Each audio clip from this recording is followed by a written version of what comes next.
Exchange Wake Up. Ça porte bien son nom, hein. Ce matin, vous êtes tous levés et peut-être un peu plus tôt que d'habitude pour pouvoir être parmi nous aujourd'hui. Donc merci à vous pour ça. Avec l'équipe, on a voulu des moments qui permettent de s'inspirer, de partager, d'échanger sur tout ce qui concerne la transformation, l'évolution managériale de l'entreprise, mais également tous les sujets de stratégie humaine. On les a voulu aussi accessibles à tous, et c'est pour ça qu'il y a une petite caméra ici que vous voyez, parce qu'on a des personnes qui nous suivent juste là. Il y a des personnes qui nous suivent derrière leur ordinateur. Donc bonjour à vous, bienvenue. Donc vous aurez exactement la même chose que nous tous ici, hormis peut-être le petit déjeuner, j'en suis désolée. Donc pour inaugurer ce premier Exchange Wake Up, Franck nous fait l'honneur d'être parmi nous. Elle va nous parler d'un sujet qu'il a choisi, parce que c'est un sujet aujourd'hui qui lui tient à cœur et surtout sur lequel il a d'énormes convictions. Donc pour ce faire, je lui donne la main.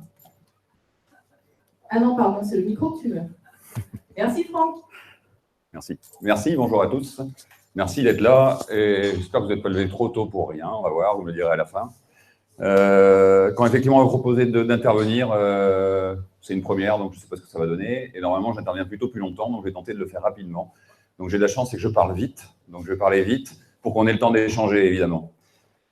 Le sujet, je crois que l'intitulé, c'était « Changer d'organisation, on n'a pas le choix ». Aujourd'hui, je dirais plutôt, évidemment, qu'on a le choix et surtout, on a chacun le choix. Par contre, changer les organisations, je pense que ce n'est pas une option dans le sens où c'est quelque chose qui nous dépasse. Et c'est pour ça que j'ai mis cette image, parce qu'en fait, ça nous dépasse dans le sens où ça touche à l'évolution de l'homme. Voilà. Et cette image, c'est parce que longtemps, on a pensé que seul l'homme utilisait des outils et que c'était la différence entre l'homme et l'animal. Et j'ai trouvé cette image qui montre que aussi des petits singes, ils savent utiliser une feuille pour se protéger de la pluie. Alors évidemment, l'homme fait un peu mieux que ça. Il a pris de l'avance. Je vais shooter le slide suivant parce que c'est ma présentation, parce qu'on s'en fout. Et on va aller sur le sujet, si j'y arrive d'ailleurs. Ah, ça tourne. Les aléas du direct, comme on dit à la télé.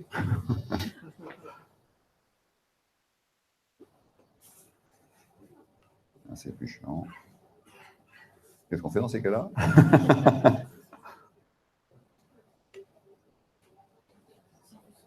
Ouais, je peux rien faire. Je peux rien faire du tout.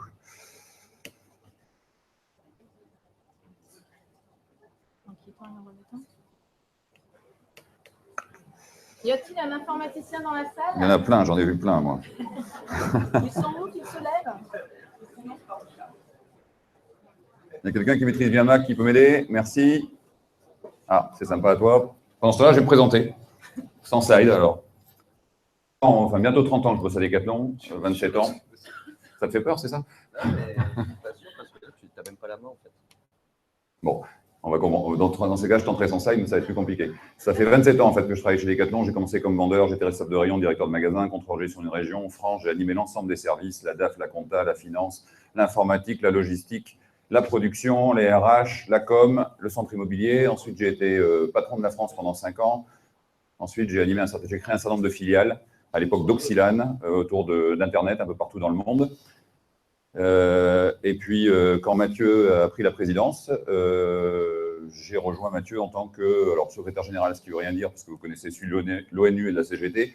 Moi, globalement, mon rôle, c'est d'accompagner Mathieu en échange, c'est de gérer la relation avec les actionnaires, comité stratégique, etc. C'est de l'idée l'équipe audit qui est ici, enfin, un petit peu, et c'est de conduire le recentrage avec Emmanuel Crochard, puisqu'en fait, en se recentrant sur Decathlon, il y avait un certain nombre de filiales qu'on avait créées avant, et ce qui était important, c'est que chacune de ces filiales continue à avoir un beau projet. Donc, Emmanuel Crochard a conduit ce changement, et aujourd'hui, il ne nous reste plus que 2 filiales d'Oxylane qui sont en cours de session. Voilà, je vois que ça bouge, c'est cool. Merci à toi, parce que là, j'ai fini ma présentation. Je suis passionné de sport d'eau, ça arrive. Chouette. Je fais tous les sports d'eau sauf le surf, ça c'est probablement pour l'été prochain. Voilà, c'est chouette.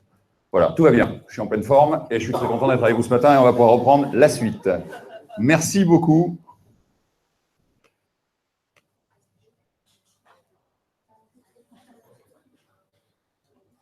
Ça, c'était ma présentation. Je passe. Donc, on en était là. Et moi, ce que j'avais envie de partager avec vous, c'est que ce qui se passe en ce moment, Mathieu dit souvent, c'est le bordel dans la boîte. Par rapport à avant. Avant, c'était bien organisé, on était capable d'avoir des organigrammes, machin, c'était clair. Aujourd'hui, quand on veut raconter comment ça marche, c'est un peu le bordel. Mais moi, je pense que le bordel, on est parti pour un moment dans ce bordel-là. Parce que autour de nous, c'est un peu le bordel. Et en fait, c'est très lié à l'évolution de l'espèce. C'est que là, vous connaissez tous ce schéma. Et ce qui est nouveau maintenant, c'est que depuis quelques temps, et ça, c'est pas vieux, hein, moi, j'ai connu ça. Certains ici sont nés comme ça.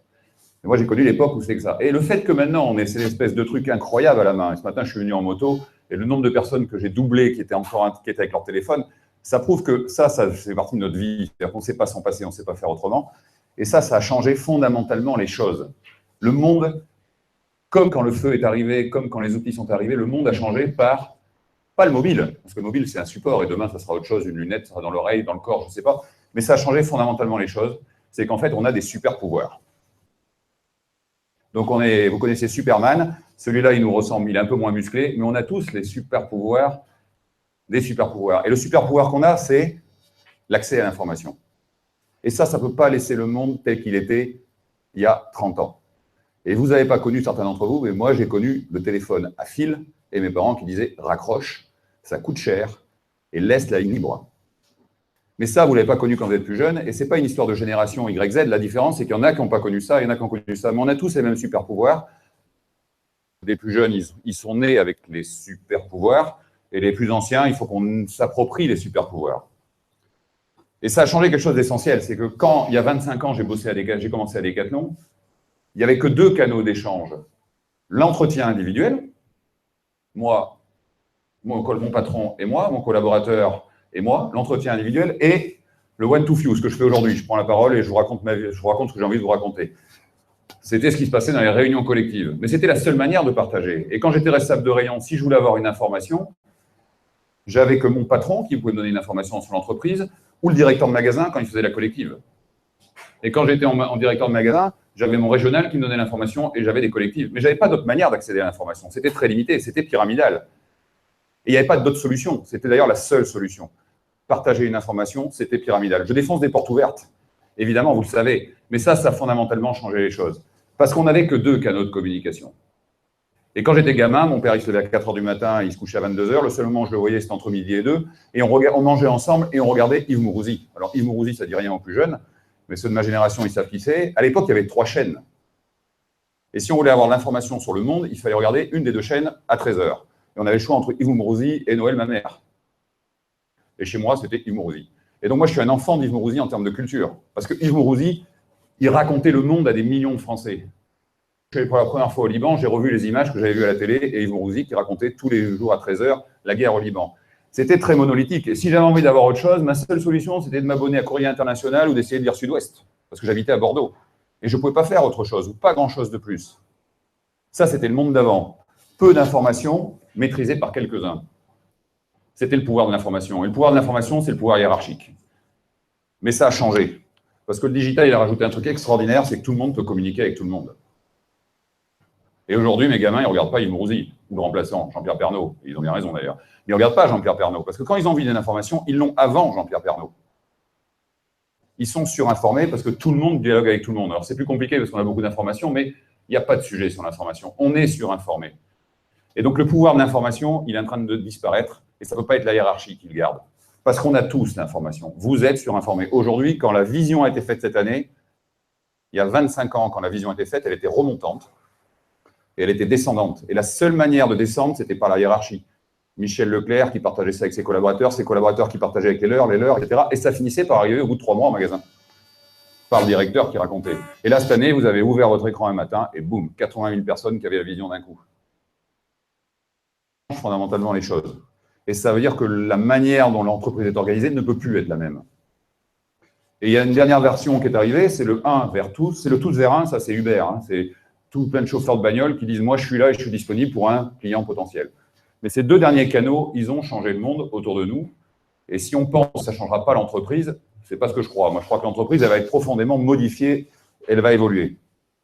Alors, les exemples, c'est 50 jeunes à Clichy en je ne sais plus quelle année qui foutent le bordel à un moment, là. Et on ne sait pas comment faire, parce qu'en face d'eux, ils ont des gendarmes ou des bataillons qui sont organisés hiérarchiquement et qui répondent à des ordres.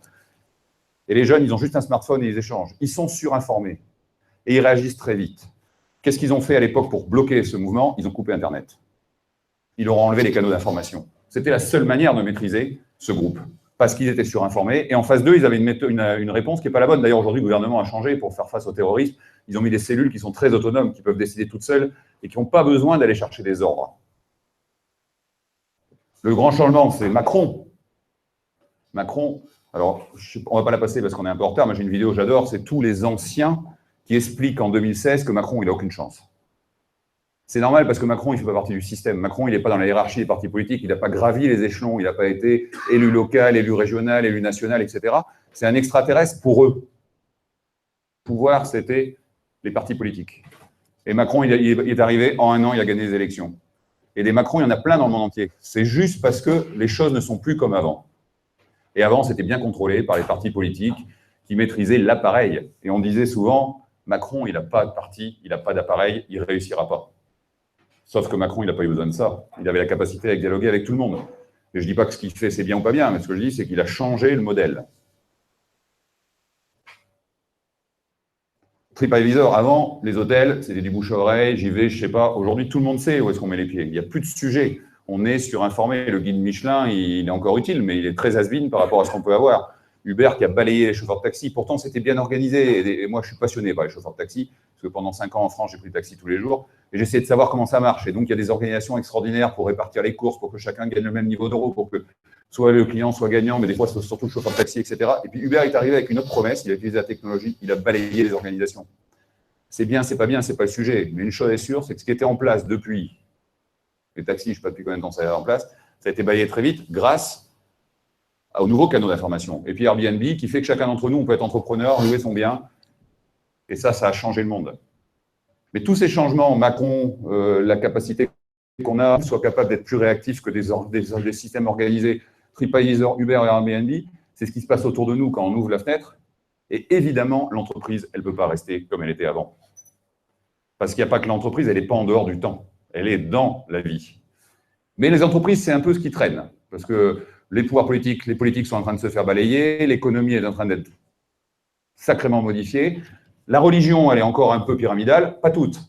Parce que la religion qui provoque, ou l'interprétation de la religion qui provoque le terrorisme, c'est intéressant parce qu'eux, ils ne sont pas hiérarchiques. D'ailleurs, je lisais un article, c'est qu'à un moment, quand les forces on va dire classiques n'avaient pas compris ça, ils avaient tué 20 fois le numéro 2 d'Al-Qaïda. Sauf que chez Al-Qaïda, il n'y a pas de numéro 2. Et donc, chaque fois qu'ils en tuaient un, ils disaient, ça y est, on a le numéro 2. Mais 20 fois, ils ont cru l'avoir. Parce que cette organisation-là, il y a un leader, évidemment, mais elle n'est pas hiérarchique.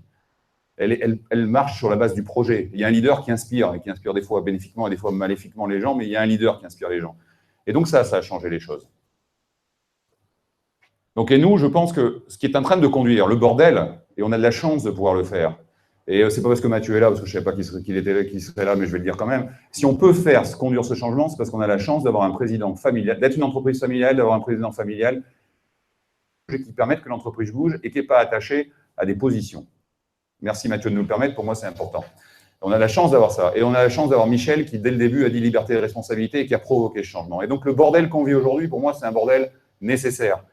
Ça ne veut pas dire qu'il faut qu'on le vive bien, et il faut qu'on se l'approprie et que chacun joue son rôle. Donc, il y a beaucoup de liberté là-dedans. Et ce qu'on est en train de mettre en place avec des leaders, des coachs et des ressources, c'est essentiel parce que c'est le monde d'aujourd'hui. Il y a des leaders sur tous les sujets, il y a des gens qui se mettent au service des leaders. Et donc, c'est ce qu'on doit faire dans l'entreprise. Donc, on doit travailler autrement. Ça, c'est chacun d'entre nous. On est au cœur d'un réseau. Avant, on était au cœur d'une pyramide. On avait une place dans une pyramide. C'est fini. Aujourd'hui, on est au cœur d'un réseau. On est en interconnexion les uns avec les autres. Et on doit se mettre au service des projets qui nous font rêver. Donc, le do what I love de la vision, il est extraordinaire, il est vraiment au cœur. Il faut se mettre au service de ce qui nous passionne. Pour ça, il faut bien se connaître, d'où l'importance d'être coaché. Parce que pour savoir ce qu'on aime faire, il faut bien se connaître. Et pour bien se connaître, une fois qu'on se connaît bien, on fait que ce qu'on aime. Et ça, c'est quand même magique. Ça, c'est important, on doit changer. De toute manière, on a changé et on va changer. Ça, c'était avant avec l'amiral et qui donne des ordres à celui qui jette l'ancre. Mais ça, c'est le modèle du passé. Ça ne peut pas continuer comme ça aujourd'hui puisqu'on a tous les systèmes d'information. Donc, on doit, et c'est ce qu'on a commencé à faire, mettre à plat nos organisations et travailler en réseau. Donc, on va passer d'une organisation comme ça, très rassurante, très sécurisante, chacun à sa place, on sait où c'est branché, on peut poser le support, on peut poser l'organisation sur un paperboard, c'est vachement sécure. Sauf que le monde autour de nous, il n'est plus du tout comme ça. À une détail près, c'est qu'il faudrait que je refasse le dessin, c'est que lui, il n'est pas au cœur. Celui qui était en haut avant, il n'est pas au cœur, il est dans le schéma. Et donc, on doit basculer vers un modèle qui est comme ça, et qui est un modèle d'entreprise complexe. Avant, les entreprises compliquées. Une entreprise compliquée, globalement, c'est peu d'informations de qualité qui remontent et qui permettent de prendre des décisions en haut. C'est une multitude d'informations qui changent tout le temps et qui ne permettent plus de remonter l'information, parce qu'en haut, elle n'a pas de valeur. C'est bien pour ça qu'il faut renvoyer la décision au maximum sur le terrain, proche des équipes, parce que les équipes, elles ont les bonnes informations pour prendre les bonnes décisions. Parce qu'elles sont maintenant surinformées. Pas surinformées, avant elles étaient informées par la hiérarchie. Donc obligatoirement, ça change. Et donc on va passer d'une organisation pyramidale à une organisation par réseau. Je ne sais pas à quoi elle va ressembler, on s'en fout d'ailleurs, ce n'est pas le sujet, mais elle ressemblera à quelque chose de très différent. Et puis on doit arrêter, c'est pour ça que le management doit changer, on doit laisser aux marmottes le bouche à oreille, parce que l'histoire de Decathlon avant, et on n'avait pas le choix, c'était que les évolutions professionnelles, les projets, etc., c'était tiens, j'ai un mec qui est bien, ça pourrait peut-être intéresser pour ce poste-là. Ça, c'était avant. Aujourd'hui, on a job offert, on a plein de trucs. Aujourd'hui, on a la capacité à dire « moi, ça m'intéresse ». Mais avant, c'était impossible de dire « moi, ça m'intéresse » quand vous étiez responsable de rayon dans un magasin à Bordeaux. Une chance. Donc, on va laisser le bouche à oreille, on va pouvoir partager davantage. Et donc, ça va changer la manière et le rôle du management. C'est pour ça que ce qui est en train de se produire, le bordel, pour moi, ce n'est pas une option, ça va se faire. Après, les options qu'on a, c'est la manière dont chacun, on conduit notre jeu, comment on choisit d'être acteur de ce changement. Voilà, et donc en synthèse, on en parle beaucoup, mais j'ai essayé d'imprimer une fiche métier, et encore, je n'avais pas toute la place, et sincèrement, ce n'est pas très sexy. Et puis là, moi, un jour, quand j'ai voulu expliquer ce que je faisais, ce n'est pas très sexy non plus, parce que je ne suis pas talentueux sur le graphe, j'ai préféré présenter mes rôles comme ça. Mais je pourrais en rajouter, parce que depuis, ça c'est le slide d'il y a 2 ans, et depuis, j'ai rajouté quelques rôles. Et ce que je sais, c'est que chaque jour qui passe, je fais davantage ce que j'aime, et donc je suis vachement bien. Et c'est ce que j'avais envie de partager avec vous, c'est tout, j'ai fait mes slides très vite. Je ne sais pas combien de temps, impeccable, pour qu'on puisse échanger. Si je ne vous ai pas assommé, saoulé, et surtout si vous n'êtes pas d'accord, si vous avez envie de réagir. Voilà.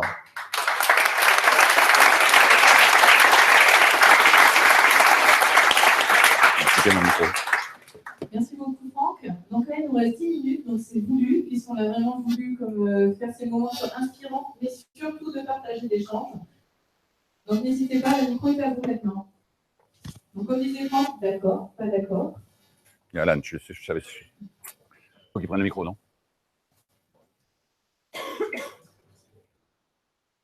Super inspirant, Franck, merci. Quelle est la chose la plus difficile pour toi à laquelle tu as renoncé face à cette étape-là? Je reprenne le micro.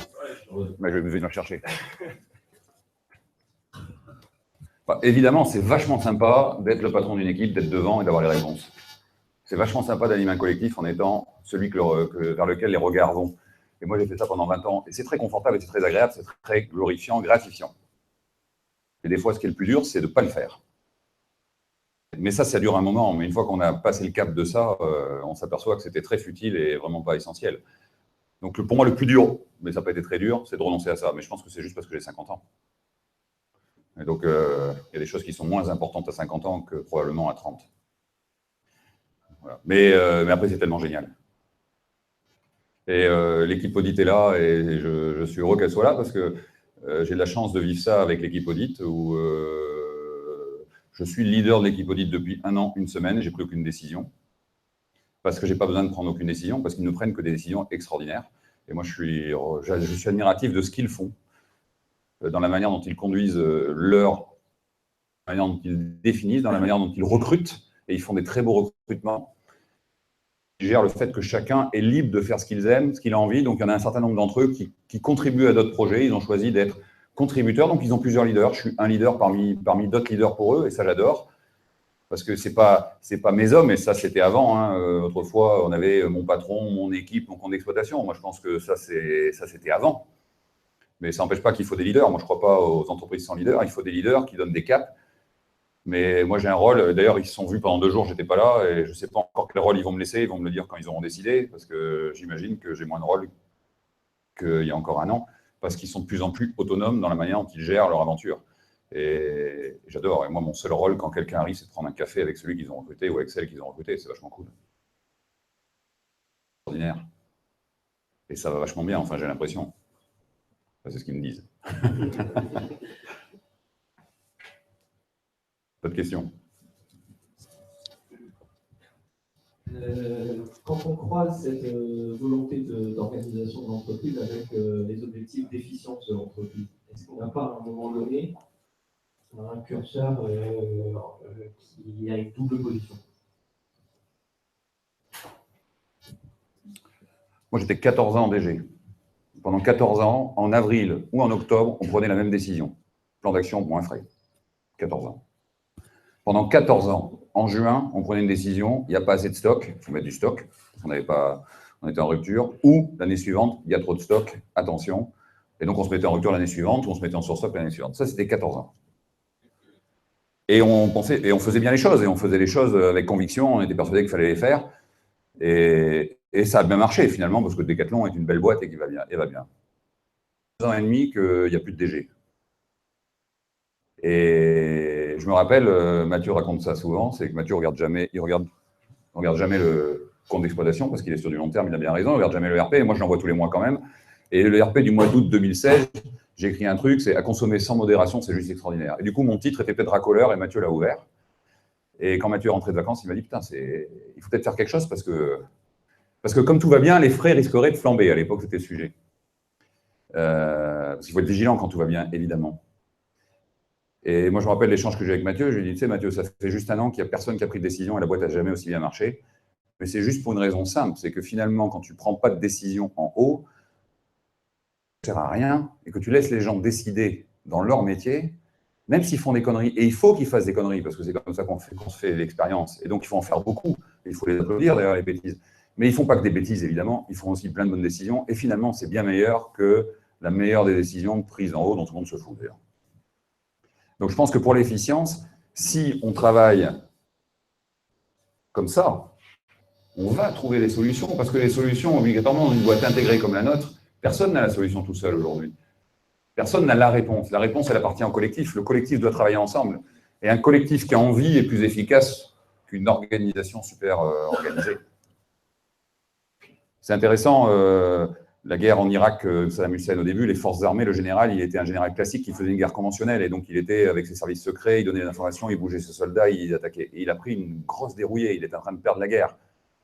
Et donc, il s'est aperçu que ça ne marchait plus comme ça. Parce qu'en face de lui, il avait des gens qui marchaient avec ça et qui se mettaient une ceinture et qui allaient au contact des GIs et qui se faisaient exploser. Et ça, ce n'est pas conventionnel, et ça, ce n'est pas classique. Et ça, tu ne peux pas le décider d'en haut parce que tu ne le sais pas. Et donc, il a compris conscience de ça et il organisait des vidéoconférences tous les matins avec les 7000 GIs pour leur dire maintenant, c'est vous qui allez décider. Et il a fait un truc qui est très important, c'est qu'il a donné toute l'information. Donc, l'information secrète, qui était avant étudiée par quelques-uns talentueux, qu'il a donnée au général et surtout, il ne fallait pas que ça se sache parce que c'était secret. Il a essayé de tout partager. Parce que finalement, le Land Cruiser qui va d'une maison à l'autre dans un bled paumé au milieu de l'Irak, c'est peut-être l'information la plus importante pour le commando qui va attaquer. Mais elle n'a pas du tout de valeur vue d'en haut. Parce que c'est insignifiant. Et donc, il a donné toute l'information. Et moi, je pense que si, et là, on a un travail à faire, c'est de partager un maximum d'informations avec ceux qui ont envie de résoudre les sujets. Parce qu'autrement, ça fait 10 ans qu'on dit que nos camions circulent à vide et qu'on ne fait rien. C'est juste inacceptable que nos camions circulent à vide. Mais je suis persuadé que si les gens décident de prendre le sujet, ils vont remplir les camions. Parce qu'ils vont décider ensemble du bon schéma pour y arriver. Alors qu'on peut toujours écrire ce qu'on veut là-haut, ça ne sert à rien. On essaye. Donc moi, je pense que ça sera bien plus efficient. Ce qu'il faut qu'on fasse, c'est encore du taf, c'est de partager l'information, c'est que l'information soit largement disponible. Et culturellement, l'information, c'est le pouvoir. Et donc, culturellement, l'information, elle remonte. Elle était en haut. Donc, il faut la descendre, il faut la partager, il faut la diffuser et laisser ceux qui en ont besoin s'en servir au service des objectifs. Et on a une chance incroyable, c'est qu'on a un projet fantastique, on a un business model qui est clair, on a une vision qui est claire. Faire ce qu'ils veulent. Si de toute façon, si tu veux avoir le pouvoir dans une boîte, fais une vision floue. Tu es sûr que ça remonte, puisque les gens ne savent pas ce qu'ils doivent faire, donc ils te demandent l'autorisation. Plus le projet est clair, moins ça remonte. C'est pour ça d'ailleurs que Michel n'a pas pris de décision depuis 2 ans. Il a pris une importante, très importante. Business model, vision, c'est bien Michel. Et l'objectif collaboratif. Mais maintenant que l'objectif est clair, vous prenez tous les jours des décisions extraordinaires. Donc je suis très rassuré, au contraire, on va être bien plus efficient qu'avant. Mais parce qu'on a des super pouvoirs. Hein. On a des super pouvoirs.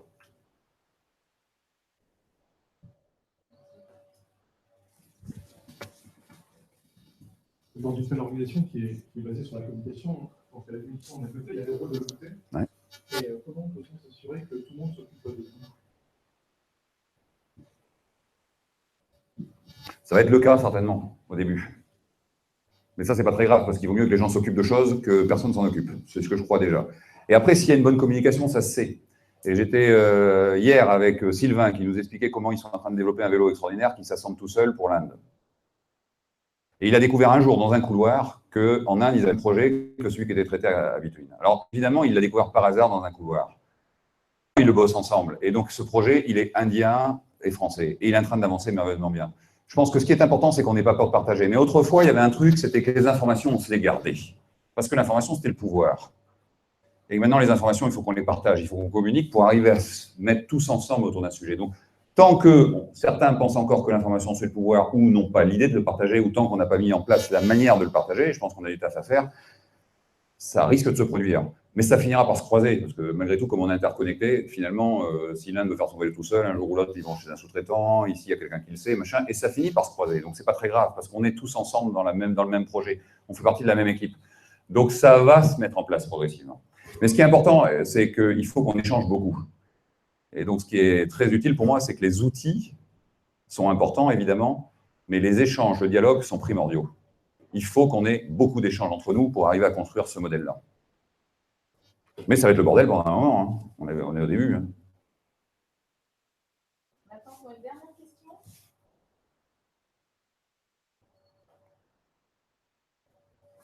Merde, Mathieu.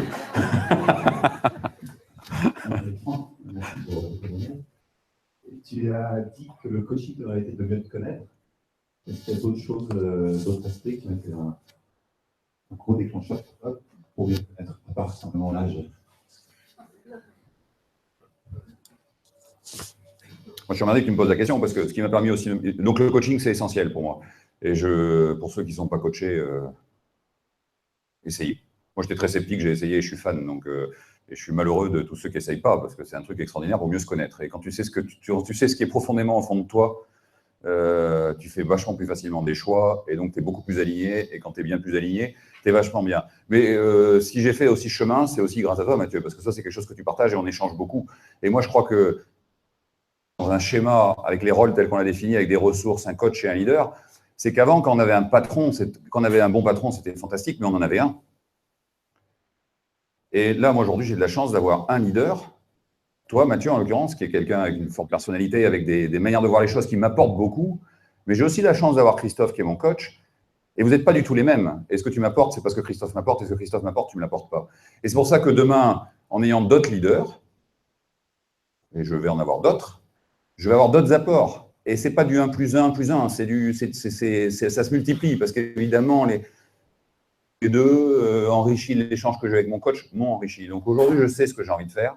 Je sais ce qui est important pour moi et je le fais de mieux en mieux. Donc, et c'est juste extraordinaire. Enfin, moi, j'ai juste perdu 40 ans, quoi.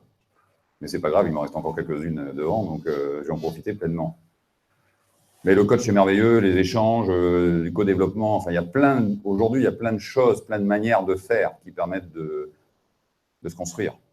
Et ça, c'est un beau cadeau que l'entreprise nous offre, hein, parce que des fois, on n'a pas le temps de le faire à titre perso, et donc là, on peut le faire. Oui, des livres, des vidéos, je n'ai pas en tête, mais j'en ai lu quelques-unes. J'aime bien les lire, pas pour dire c'est comme ça qu'il faut qu'on fasse chez Decathlon, parce que chez Decathlon, on est unique. Et donc, on va faire à la manière de Decathlon, donc on ne va pas faire Lola Rassi, on ne va pas faire Isaac Getz, on ne va pas faire machin.